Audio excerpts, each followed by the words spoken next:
Right now, you have 47 apps on your phone, a streaming service with thousands of things to watch, and a podcast for every subject that has ever crossed a human mind. And somehow, on a Tuesday evening with all of that at your fingertips, you still end up staring at the ceiling with nothing to do.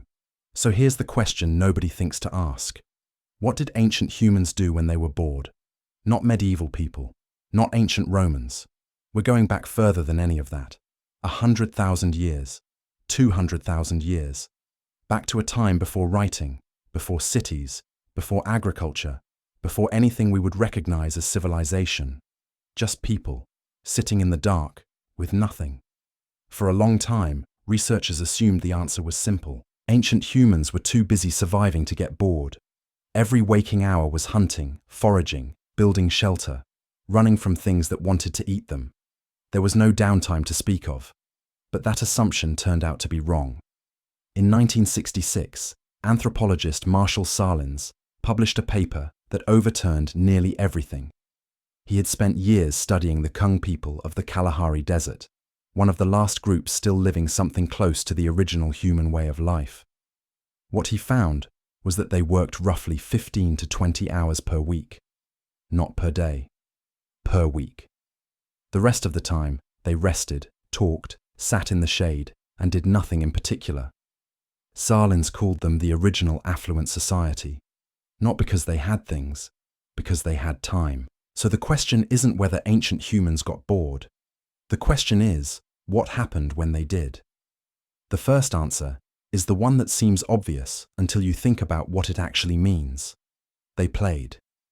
In 2010, archaeologist Francesco Derrico and his team examined a collection of shells pulled from a site in South Africa called Blombos Cave. The shells were 75,000 years old. They had small holes drilled through them and were coated in red ochre. They weren't tools. They weren't weapons. They weren't food. Someone had sat down with a stone and a lot of patience and made jewelry. That is the oldest known decorative object in human history, and it started because someone had a long afternoon and nothing else to fill it with. Necessity didn't invent art. Boredom did. The same pattern appears in music. In 2008, researchers excavating a cave in southern Germany found a flute carved from the wing bone of a griffon vulture. It had 5 finger holes. It was 40,000 years old. Someone before agriculture, before writing, before any civilization we'd recognize, sat down and invented an instrument. Not because their survival depended on it, because they had a free afternoon and a bird bone and a brain that couldn't stand doing nothing. Neuroscientist Daniel Levitin, who has spent his career studying the origins of music, argues that musical ability is older than language itself. The human brain was wired for rhythm and pattern recognition long before it was wired for complex speech, because pattern recognition was what kept you alive. Music wasn't a luxury our ancestors invented after things got easy. It was something the brain was already reaching toward every time the work stopped. But boredom didn't just give us art and music. It gave us something harder to name and much more consequential. It gave us imagination. Think about what boredom actually requires. To be bored, you have to know that this moment is lasting too long. You have to understand that something else could be happening. You have to have a concept of the future, a sense that the next hour could be different from this one. Boredom is, in a very real sense, proof that a brain has developed the ability to think about things that don't exist yet. A dog waiting by a door isn't bored. It's just waiting. It doesn't have a model of what else could be happening right now.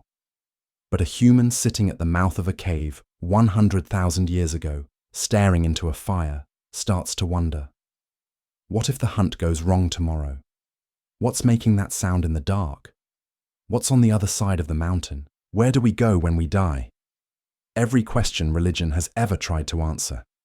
Every question philosophy has wrestled with. Every question science is still working on.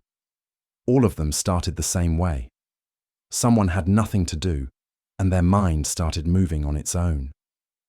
In 2013, psychologist Sandy Mann published research showing that boredom significantly increases creative output. She had subjects perform the most tedious task she could design, copying numbers out of a phone book, and then measured their creative performance immediately after. The bored group outperformed everyone else by a wide margin. The explanation is straightforward. When you give the brain nothing to process from outside, it generates its own material. And the brain, left genuinely alone, turns out to be extraordinary at that. There's a structure in the brain called the default mode network. It activates specifically when you're doing nothing. No task, no input, no stimulation. It only switches on in the quiet.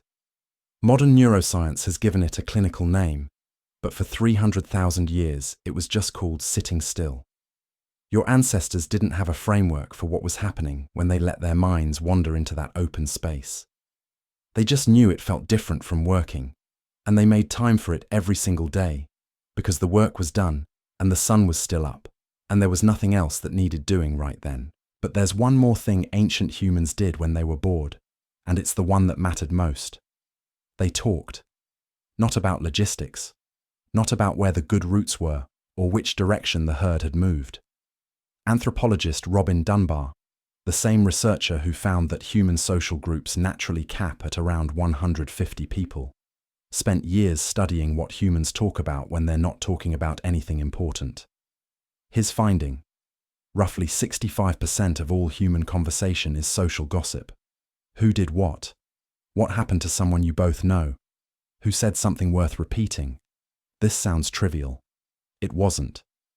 Dunbar's argument is that language itself didn't evolve primarily for coordinating hunts or building shelters. It evolved for social bonding, as a replacement for the physical grooming that other primates use to maintain relationships, but one that could scale. You can only groom one friend at a time. You can tell a story to 10 people at once. Language, and by extension, human civilization, didn't emerge because early humans needed better tools for organizing labor. It emerged because people were sitting around with nothing to do and started talking about each other. Boredom invented gossip, and gossip built the social infrastructure that everything else was built on top of. The trust networks, the reputation systems, the shared myths about where the world came from and what you owed the person sleeping next to you. All of it started in the idle hours. Archaeologist Lambros Malafouris, studying the cognitive origins of material culture, has argued that the making of objects, whether beads or flutes or cave paintings, wasn't separate from social life. It was part of the same conversation, a way of thinking out loud, of putting something in the world that other people could look at and respond to. So here's where all of this lands. 75,000 years ago, someone bored in a cave drilled holes in shells and strung them together.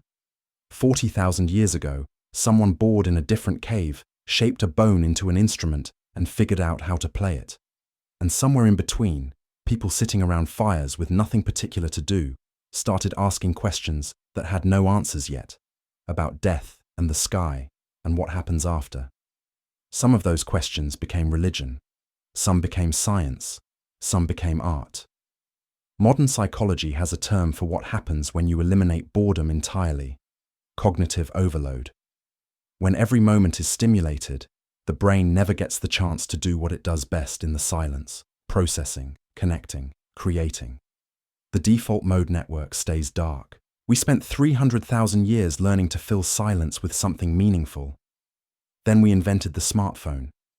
And every time you put it down and sit with nothing for a moment, every time your mind starts to drift and you let it, you're doing exactly what the person in the cave was doing, with the shells and the bone flute and the fire going low.